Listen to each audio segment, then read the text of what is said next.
Rafiki, sikiliza nikwambie, huwezi ukampenda Mungu usiyemuona wakati ndugu yako unamchukia.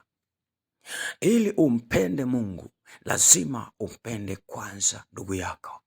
Ili umpende Mungu, ni lazima umpende kwanza rafiki yako. Ili umpende Mungu, ni lazima kwanza uyatende mapenzi ya Mungu. Na Mungu, ili uyatende mapenzi ya Mungu, lazima uishi katika utakatifu. Mpendeze Mungu ili upate kumwona Mungu kwenye maisha yako. Na ukitaka kufanikiwa, lazima utembee na kanuni za Mungu. Lazima utafute kugusa moyo wa Mungu. Ni lazima utafute kugusa au kuona uso wa Mungu.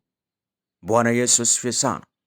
Neno la Mungu linasema ya kwamba ninawapenda wale wanipendao, na wale wanitafutao kwa bidii wataniona. Ina maana kwamba huwezi ukamwona Mungu kama hujampenda Mungu. Huwezi ukamwona Mungu kama hujamtafuta Mungu kwa bidii. Haleluya. Bwana Yesu asifiwe sana. Kwa maana hiyo, tumtafute Mungu kwa bidii, tutamuona. Tumpende Mungu, naye Mungu atatupenda. Haleluya. Bwana Yesu asifiwe sana.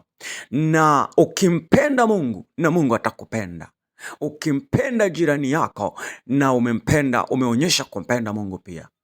Na ili umpende Mungu, lazima uanze kuonyesha upendo kwanza kwa wale ulionao, wale unaoishi nao, wale waliokuzunguka.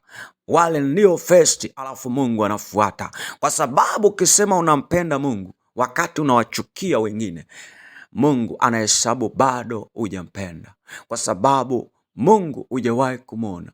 Mungu tunampenda kwa imani. Mungu tunamjua kwa imani. Mungu tunamwishi kwa imani.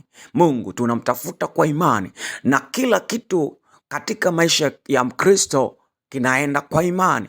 Kwa maana hiyo, ili umpende Mungu, anza kwanza kuwapenda wale unaowaona, na Mungu akubariki sana.